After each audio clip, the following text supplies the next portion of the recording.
Good morning, everyone. So, my name is Dr. Ahima Amala, and I am working as an assistant professor in the Department of Mathematics, Faculty of Arts and Science, Bharat Institute of Higher Education and Research. So, today the topic of my presentation is from a subject called testing of hypothesis, and the topic is hypothesis. So, this is the syllabus. So unit 1 is the hypothesis. Okay, so I'll be covering, in this lecture, I'll be covering unit 1. So first let me explain the objectives of this lecture. So first we'll be identifying the 4 steps of hypothesis testing, and then we define a null hypothesis, alternative hypothesis, level of significance, test statistic, p-value, and the statistical significance. And the third one is that we will be defining the type 1 and type 2 errors and identify the type of error that researchers control. Then we calculate the one independent sample Z test and interpret the results. Okay. Then finally we'll be defining power and identify 6 factors that influence the power. Okay, so the first one, let me give a short introduction about hypothesis testing. So the method in which we select samples to learn more about the characteristics in a given population is called hypothesis testing. It is nothing but for a given population, we select a few samples, and for the selected samples, we conduct the hypothesis testing. So the hypothesis testing is really a systematic way to test the claims or ideas about a group or population. So hypothesis testing or the significance testing, it is a method for testing a claim or hypothesis about a parameter in a population. Okay, so using the data that is given in the sample. Okay, so this is another way of interpreting a hypothesis testing. So in this method, we test some hypothesis by determining the likelihood that a sample statistic could have been selected if the hypothesis regarding the population parameter were true. So now let me explain about the 4 steps in the hypothesis testing. So the goal of the hypothesis testing is to determine the likelihood that a population parameter, say for example a mean, is likely to be true. So we denote the mean as mu. Okay, so in this section we describe the 4 steps of hypothesis testing. Okay, the step 1 will be the state the hypothesis. Okay, so in the first step, we'll be stating the null hypothesis and the alternative hypothesis. And in step 2, we set the criteria for a decision. So based on the null hypothesis or the alternative hypothesis, we set a criteria. Okay, so then that is, we set the criteria in the sense we find the for a given significance level, we give a decision. Okay, then the step 3 will be that it will compute the test statistic. Okay, test statistic means Z test or T test, or based on the given null hypothesis and alternative hypothesis, we will be computing the test statistic. And step 4 is nothing but we will be making a decision based on the test statistic. Okay, so these are the important steps that is involved in the hypothesis testing. So now let me explain with an example. So step 1 is that we state the hypothesis. Okay, so we begin by stating the value of a population mean in a null hypothesis, which we assume it is true. Okay, so this is a starting point so that we can decide whether this is likely to be true or similar to the assumption of the innocence in a, say for example, in a courtroom, the innocence of a defendant. Okay, when the defendant is on trial, the jury states by assuming that that defendant is innocent. So this will be the null hypothesis. So the basis of the decision is to determine whether this assumption is true. So likewise, in an hypothesis testing, we start by assuming that the hypothesis or claim we are testing is true. So this is known as the null hypothesis. So the basis of the decision is to determine whether this assumption is likely to be true. Okay, so now let me explain the definition of a null hypothesis. We denote the null hypothesis with H naught, and it is a statement about a population parameter such as the mean population mean that is assumed to be true. So the null hypothesis is a starting point.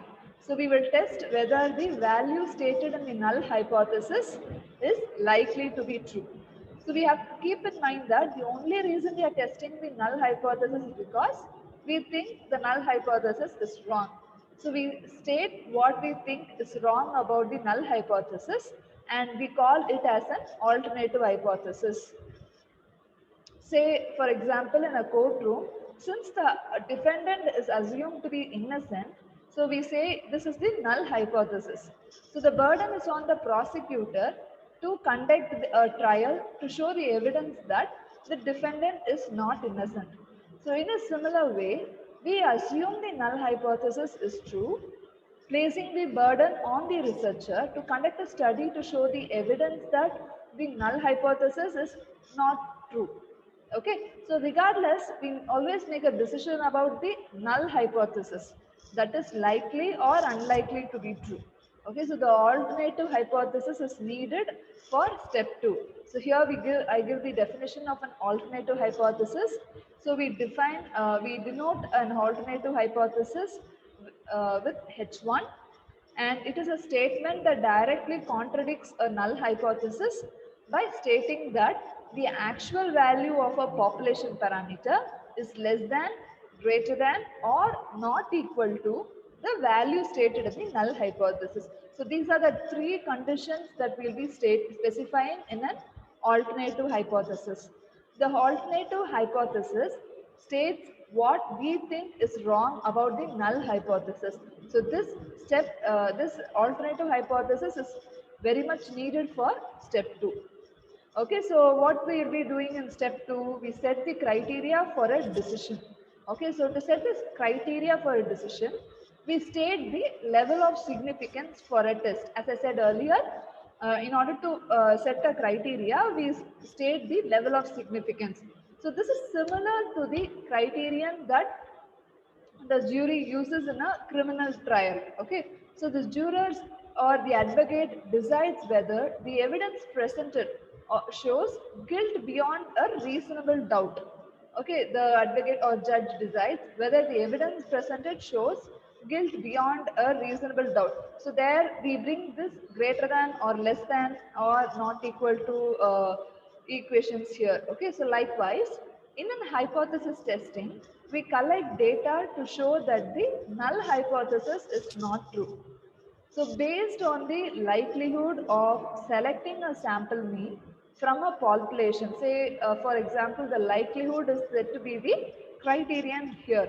So the likelihood or the level of significance is typically set at 5% in behavioral research studies.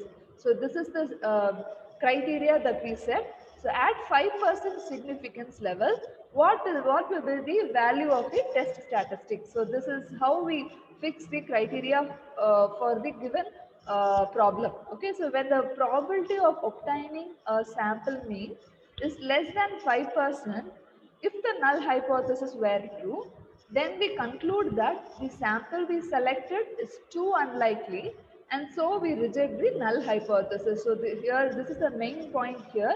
So if the sample mean is less than 5% of the, if the null hypothesis is true, then we reject the null hypothesis.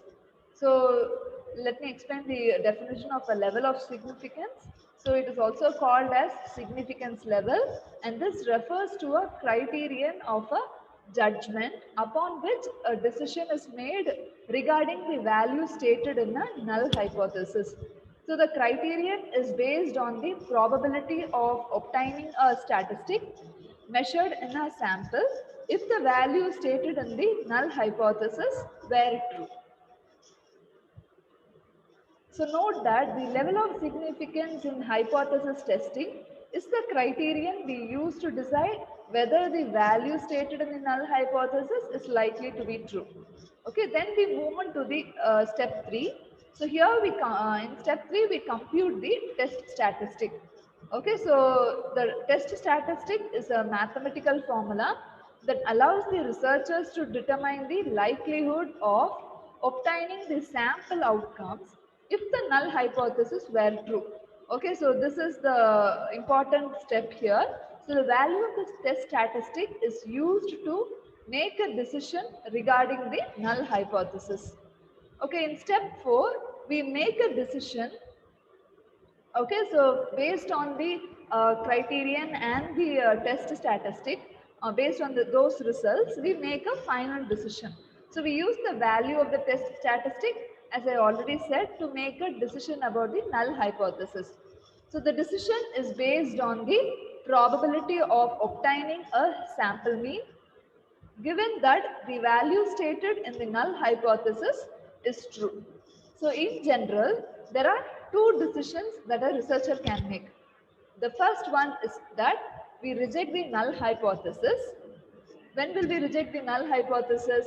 When the sample mean is associated with a low probability of occurrence, when the null hypothesis is true. Then we reject the null hypothesis. We retain or accept the null hypothesis is the second decision. That is, when do we accept the null hypothesis?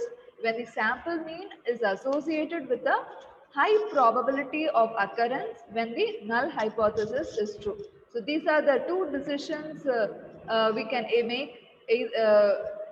make. Okay. So the probability of obtaining a sample mean, given that the value stated in the null hypothesis is true, is said to be the p-value. Okay, so the p-value is nothing but it is a probability and it varies between 0 and 1 and it can never be negative. Okay, so in step 2, we have stated the criterion or decision or the probability of obtaining a sample mean, at which point we will decide to reject the value stated in the null hypothesis. So which is typically set at 5% in the behavioral research. So here this is said to be the level of significance. Okay. So to make a decision, we compare the p-value to the criterion we set in step 2. Okay. So this is where p-value comes in. So now we'll see the definition. A p-value is the probability of obtaining a sample outcome given that the value stated in the null hypothesis is always true. Okay, so the p-value for obtaining a sample outcome is compared to the level of significance. So this is the main point here. So the p-value that we obtain for a sample outcome is compared with the level of significance. The level of significance is nothing but the 5% that we'll be setting the criteria as. Okay. So now let me give the definition of a significance or statistical significance. This describes a decision made concerning a value stated in the null hypothesis. So when the null hypothesis is rejected, we reach the significance. Okay, so this is for certain problems, when the null hypothesis is rejected, we reach significance. So, okay, so when the null hypothesis is retained, we fail to reach the significance level. Okay, so this is called as statistical significance. Okay, so when the p-value is less than 5%, then we reject the null hypothesis. Okay, so here 5% is nothing but 0.05. We write it as 0.05. So if it is strictly less than 0.05, then we reject the null hypothesis. So we will refer to p strictly less than 0.05 as the criterion for deciding to reject the null hypothesis. So although note that when p is equal to 0.05 is the decision, then it is also to reject we must also reject the null hypothesis. So for less than or equal to, we will be rejecting the null hypothesis. Okay, so when the p-value for the next point will be, when the p-value is greater than 5%, that is nothing but p strictly greater than 0.05, then we retain the null hypothesis. So here the decision to reject or retain the null hypothesis is called significance or statistical significance. So when the p-value is less than 0.05, we reach the significance and the decision is to reject the null hypothesis.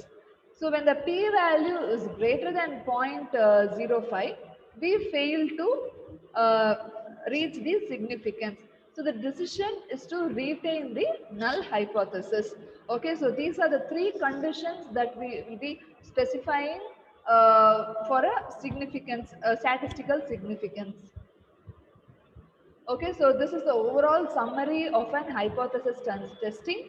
So first we have a population, and based on the population we select a sample, and for the sample we state the hypothesis in step 1.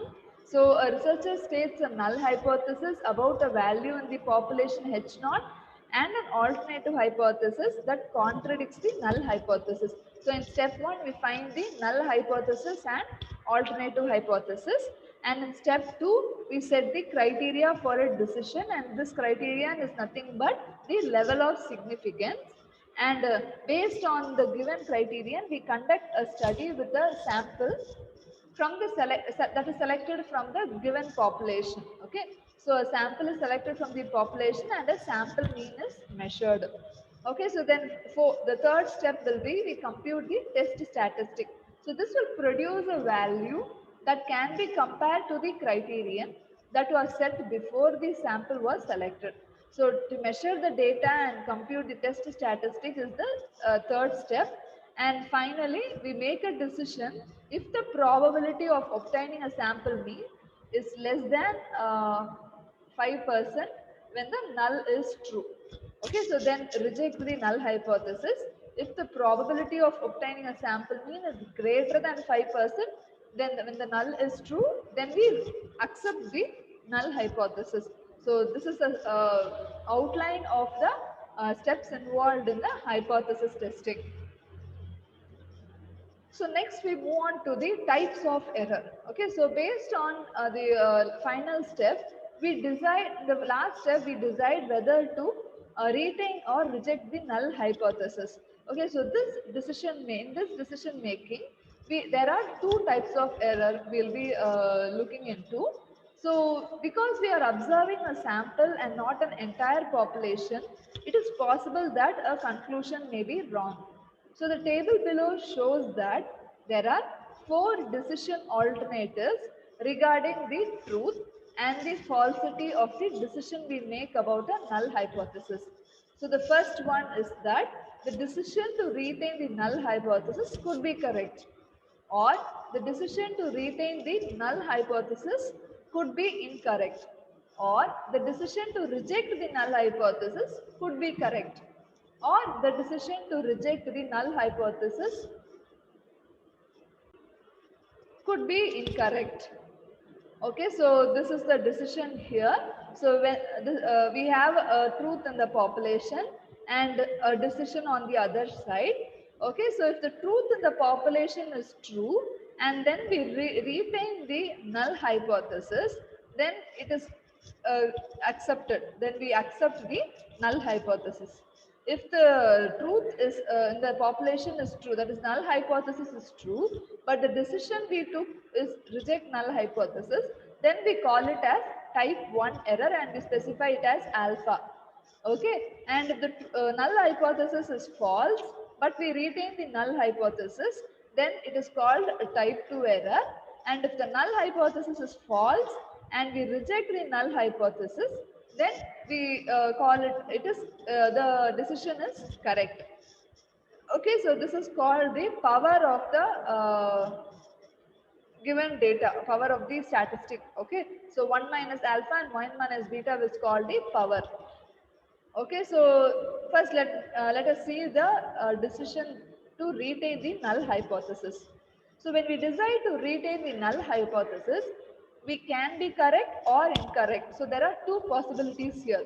So the correct decision is to retain a true null hypothesis. So this decision is called a null finding.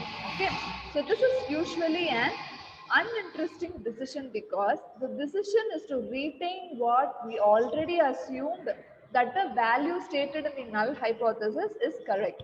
So for this reason, the null results alone are rarely published in the behavioral research. So the incorrect decision is to retain a false null hypothesis.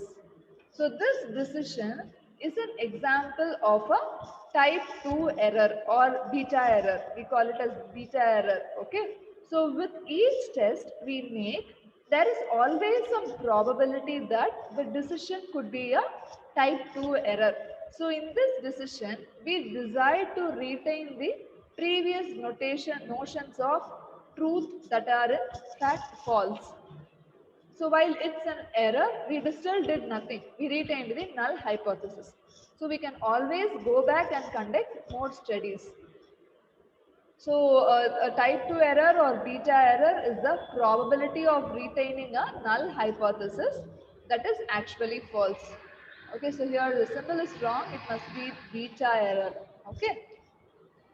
So then we'll see the decision about to reject the null hypothesis. So when we decide to reject the null hypothesis, we can be correct or incorrect. So the incorrect decision is to reject the true null hypothesis. This decision is an example of a type 1 error, which with each test we make, there is always some probability that our decision is a type 1 error. So a researcher who makes this error decides to reject the previous notions of truth that are in fact true. So making this type of error is analogous to finding an innocent person guilty. That is, analogous means it is similar to finding an innocent person guilty. So to minimize this error, we assume a defendant is innocent when beginning a trial. Similarly, to minimize making a type 1 error, we assume the null hypothesis is true when beginning a hypothesis test. Okay. So we'll see the definition of a type 1 error now. So a type 1 error is the probability of rejecting a null hypothesis that is actually true. So here the researchers can directly control the probability of committing this type of error. Okay, then an alpha level is the level of significance or the criterion for a hypothesis test, and it is the largest probability of committing a type 1 error that we will allow and still decide to reject the null hypothesis. So we call it as an alpha level or a level of significance. Here the symbol must have been alpha. It is specified wrongly. Okay, so the correct decision is to reject the false null hypothesis. So there is always some probability that we decide what we decide that the null hypothesis is false is indeed false. So this decision is called the power of the decision making process. So it is called power because it is the decision we aim for. So let me give the definition of power. So the power in hypothesis testing is the probability of rejecting a false null hypothesis. Specifically, it is the probability that a randomly selected sample will show that the null hypothesis is false when the null hypothesis is indeed false. So now let me give the 6 factors that influence power. So to increase the power of detecting an effect in a given population or a given sample, we increase the effect size, the specified D, and the sample size N and alpha, and decrease the beta error, beta, the population standard deviation sigma, and the standard error sigma m. Okay, so these are the 6 factors that influence the power of the decision making process. Okay, so we call this as power because it is the decision we aim for. Okay, so now we'll see what a critical value is. A critical value is a cutoff value that defines the boundaries beyond which less than the 5% of sample means can be obtained if the null hypothesis is true. So the sample means obtained beyond a critical value will result in a decision to reject the null hypothesis. So here, if you see the critical values for a one-tailed and two-tailed test at three commonly used levels of significance. Okay, so here we have alpha to be equal to 5% significance level. We specify it as 0.05 and 0.01, that is 1% significance level, and 0.001 at 0.1 significance level. Okay, so here we have two types of tests. One is the one-tailed test and the other one will be the two-tailed test. So one-tailed test means if the mu value, that is the alternative in the alternative hypothesis, if mu is strictly less than any given value, then we call it as a one-tailed test. Strictly less than or strictly greater than, then we specify it as a one-tailed test. And if mu is not equal to the given value, then we denote it as a two-tailed test. Okay, so you have to remember these values. For 5% significance level for one-tailed test, we use plus or minus 1.645, and for a two-tailed test, for 5% significance level, we will be having the critical value as plus or minus 1.96, and for 1% significance level, we'll be having plus or minus 2.33, or for two-tailed test we'll be having plus or minus 2.58, and for 0.001 level of significance, for a one-tailed test we'll be having plus or minus 3.09, and for a two-tailed test we'll be having plus or minus 3.30. So here we are having a graph diagram where the critical values plus or minus 1.96 for a non-directional, or we can say it is a two-tailed test with a 5% significance level. So this is the level of significance here, minus 1.96 and plus 1.96. So this is said to be the rejection region. Okay, so here based on 1.96, the Z value will be, that is the Z alpha will be equal to 0.0250.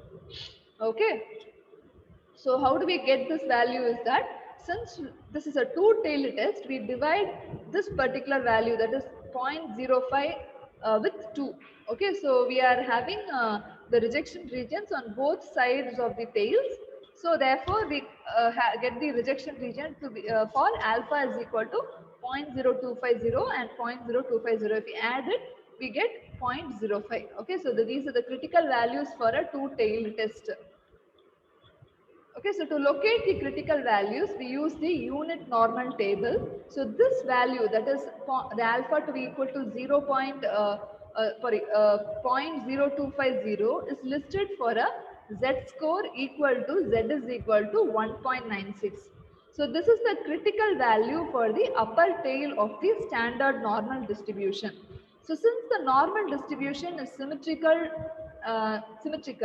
the critical value in the bottom tail will be the same distance below the mean, or Z is equal to minus 1.96. That is, the positive value will be 1.96 and the negative value will be minus 1.96. So the regions behind the critical values have been displayed in the previous figure, and we call this as the rejection regions. So if the value of the test statistic falls in this region, then the decision is to reject the null hypothesis. So otherwise we retain the null hypothesis. So this is the definition of the rejection region.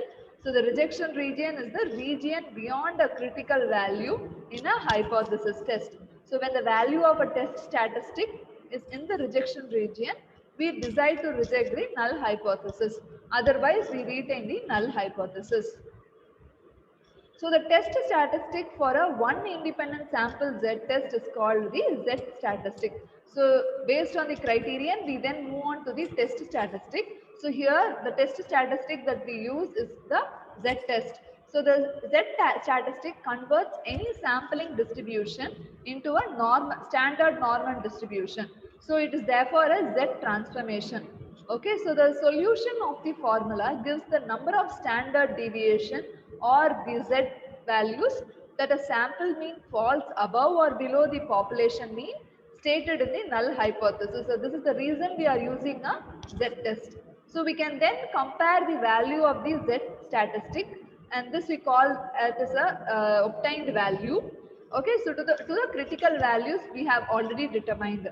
So this is the formula for a z statistic. So z statistic of the obtained value will be equal to m or x bar minus mu divided by sigma of mu m, where sigma of m is equal to sigma divided by root n. So if the variance is known, we use the z test statistic. Okay, so the Z statistic is an inferential statistic which is used to determine the number of standard deviations in a standard Norman distribution that a sample mean deviates from the population mean stated in the null hypothesis. Okay, so this is the definition of a Z statistic, and the obtained value is the value of a test statistic. So this value is compared to the critical values of a hypothesis test to make a decision. So when the obtained value exceeds a critical value, we decide to reject the null hypothesis. Otherwise, we retain the null hypothesis. Okay, so now we move on to the most powerful test. So a statistical test that has the greatest power of all the tests with the same significance level, then we suppose that the results of observations are to be used to test a hypothesis, null hypothesis H0 against an alternative hypothesis H1. Then we specify that alpha is the probability of an error of the type 1 error. Then the error arising from the rejection of the hypothesis H0 that is being tested according to a statistical test devised to test H0 against H1 when H0 is actually true. So in the theory of statistical hypothesis testing, the bestest test of all those intended for testing H0 against H1 and offers the same probability of an error of type 1 error and having the same significance level alpha is the test that has the highest power. So this we call it as a most powerful test. So in other words, the best test is the one that offers the highest probability of rejecting the hypothesis, null hypothesis that is being tested when the alternative hypothesis H1 is true. So this best test is called the most powerful test of level alpha among all the tests of level alpha, which is intended for testing a simple hypothesis H0 again a alternative hypothesis H1. Okay, so the problem of constructing the most powerful tests for simple hypothesis is solved by the Neyman-Pearson lemma, according to which the likelihood ratio test is the most powerful test. Okay, so we solve this most powerful test with the Neyman-Pearson lemma. So this is the statement of a Neyman-Pearson lemma. So given a significance level alpha, our optimality goal is to maximize the power E theta 1 phi of x for every theta 1 belonging to omega 1 subject to the size constraint. So this is the condition that we are specifying. E theta naught phi of x is less than or equal to alpha.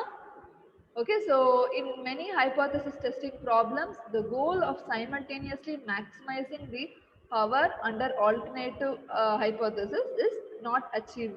We cannot achieve it. Okay, so but when the goal can be achieved when both the null hypothesis and alternative hypothesis are simple, we are the through the Neyman-Pearson lemma. Okay, so we'll move to the Neyman-Pearson lemma. So this is a theorem statement that of the Neyman-Pearson lemma. So first will be the existence for testing the simple simple null hypothesis H0 for P0 against the simple H1 P1. Okay, so this is the alternative hypothesis. So there exists a test function phi and a constant k such that E of P0 of phi of x is equal to alpha and phi has the form. This is the condition here. So if P1x by P0 of x, and this is a likelihood ratio test, is strictly greater than the given constant, then we give the value 1. If P1 of x by P0 of x is strictly less than k, then we give the value of 0. For sufficiency, if phi satisfies A and B for some constant k, then phi is the most powerful test at level alpha. The necessary condition is that if a test phi star is also the most powerful at level alpha, then it satisfies B for some k, and it also satisfies A unless there exists a test of size strictly less than alpha with power 1. Okay. So let's start with the proof. So let R of x will be equal to P1 of x by P0 of x. So R of x is nothing but the likelihood ratio, and we denote the cumulative distribution function of R of x under H naught, under null hypothesis by F naught. Okay, so let alpha of C is equal to, where C is some constant, so P naught of the likelihood ratio must be strictly greater than C is equal to 1 minus alpha. So we get 1 minus F naught of C. Okay, so then alpha of C is said to be a non-increasing right continuous function of C. So we have to note that the alpha of C is not necessarily left continuous at every value of C, but the left hand limits exist. So we denote them by alpha of C, the negative value will be equal to limit of a non-increasing right continuous function of C minus epsilon. Okay, so the above properties of alpha implies that there exists a value C naught such that alpha of C naught is less than or equal to alpha is less than or equal to alpha of C naught minus. So these are the two positive and negative values of the criterion. So then we define our test function as follows. If phi of x is equal to 1, if the likelihood ratio is strictly greater than C naught, and gamma if the likelihood ratio is R of x is equal to C naught, and 0 if the likelihood ratio is strictly less than C naught for some constant gamma. So here we have to note that the phi only depends on the x through the likelihood ratio, that is R of x. So phi always rejects if the likelihood ratio strictly exceeds the threshold C naught, and we have never rejects if the likelihood ratio falls strictly below the C naught. And it rejects with some probability gamma whenever the likelihood ratio equals C naught. So by construction, if we take k is equal to C naught, then phi satisfies the condition B of part 1. So we now choose gamma so that phi also satisfies part A. So the size of phi is given by E naught of phi of x is equal to probability of P naught of R of x is strictly greater than C naught plus gamma into P naught of R of x is equal to C naught. So we substitute the values. We have alpha into C naught plus gamma into alpha C naught minus of alpha C naught. Okay, so if alpha of C naught minus is equal to alpha of C naught, then alpha of C naught is equal to alpha. So we automatically have E0 of phi of x, E naught of phi of x is equal to alpha for any choice of gamma. So otherwise we can state gamma to be equal to alpha minus alpha C naught by alpha into C naught minus of alpha C naught. So this gives E naught of phi of x to be equal to alpha. So now we move on to the sufficiency part. So let phi satisfy A and B of part 1, and let phi dash be any other level alpha test so that E naught of phi dash of x is equal to integral over phi dash of x P naught of x d mu of x is less than or equal to alpha. Okay, so in order to show that phi is the most powerful, we bound the power difference, that is E1 of phi of x. This is for the alternative hypothesis, minus E1 of phi dash of x from below by the size difference E naught of phi of x minus E naught of phi dash of x up to a constant multiple. Okay, so we substitute E naught of phi of x is equal to alpha. So the following inequality holds. Okay, so this is the inequality that we get substituting this difference values in the above equation. So to see this, we consider three cases. So if P1 of x is strictly greater than k into P naught of x, then phi of x is equal to 1. So this is the likelihood ratio that denominator is moves to the right hand side. So we get P1 of x is strictly greater than k into P naught of x. So since phi dash of x is less than or equal to 1, the integrand is non-negative. Similarly, for P1 of x strictly less than k P naught of x, if phi of x is equal to 0, then the integrand is said to be non-negative. And if P1 of x is equal to k into P naught of x, then the integrand is 0. So the inequality holds. So rearranging the terms, we will be having k into E naught of phi of x minus E naught of phi dash of x is greater than or equal to 0. So here this is equal to alpha, and differentiating we get a much lesser value, that is less than or equal to alpha.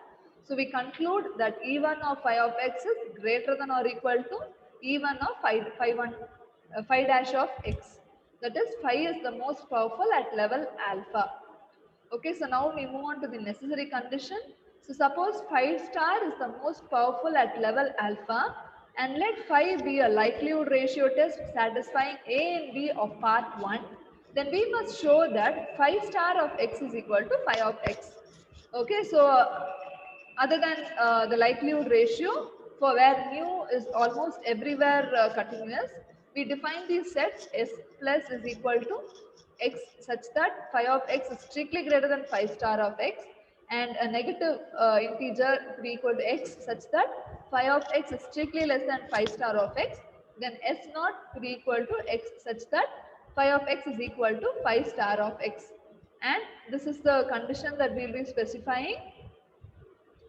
So we have to show that mu of s is equal to 0, and suppose that suppose not, so that mu of s is strictly greater than 0, as in the subdivision 2, we will be having phi minus phi star into P1 minus k into P naught to be strictly greater than 0 on S. So therefore, substituting the given values, we get for over chi. Okay, so we'll be having S plus union S minus. So again we move to, it is equal to S, and which is strictly greater than 0. So the two inequalities above hold because the integrand on their different sets is equal to 0. So by hypothesis, E naught of phi of x is equal to alpha, and E naught of phi star of x is less than or equal to alpha.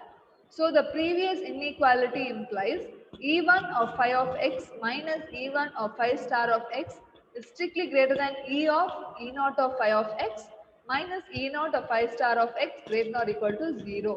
Okay, so this, that is E1 of phi of x is strictly greater than E1 of phi star of x. So which contradicts the assumption that phi star is the most powerful. So hence we have mu of s is equal to 0. So this is the last step in the Neyman-Pearson lemma. So now let us see some applications of this Neyman-Pearson lemma. So in economics, a variant of the Neyman-Pearson lemma has found an application in the seemingly unrelated domain of the economics of land value. So one of the fundamental problems in consumer theory is nothing but it is calculating the demand function of the consumer given the such that the prices are given. So in particular, given a heterogeneous land estate, so a price measure over the land and a subject utility measure over the land, the consumer's problem is to calculate the best land parcel that he can buy. That is the land with the largest utility whose price is at most is budget. Okay, so it turns out that this problem is very similar to the problem of finding the most powerful statistical test, and so the Neyman-Pearson lemma can be used in economics. So in electrical engineering, the Neyman-Pearson lemma is quite useful in electronics engineering. Say for example in designs and using and in the use of radar systems or digital communication systems and in the signal processing systems. In radar systems, the Neyman-Pearson lemma is used in first setting the rate of the missed detections to a desired or the low level, and then minimizing the rate of the false alarms or vice versa. So neither the false alarms nor the missed detections can be set at arbitrarily low rates, and it can include 0 also. So all of the above goes also for many systems in the signal processing. So in particle physics, the Neyman-Pearson lemma is applied to the construction of analysis specific likelihood ratios used to, say for example, test the signatures for of new physics against the nominal standard model prediction in proton-proton collision data sets collected at the LHC. Okay, so in this lecture we have learned the hypothesis, simple and composite hypothesis, null hypothesis and alternative hypothesis, and we have learnt about the test values and the critical region, p values and type 1 error and type 2 error, the power of the test and the steps involved in solving the testing statistical hypothesis and the most powerful test, and finally the Neumann-Pearson lemma and simple applications. So with this I conclude my lecture. Thank you for listening.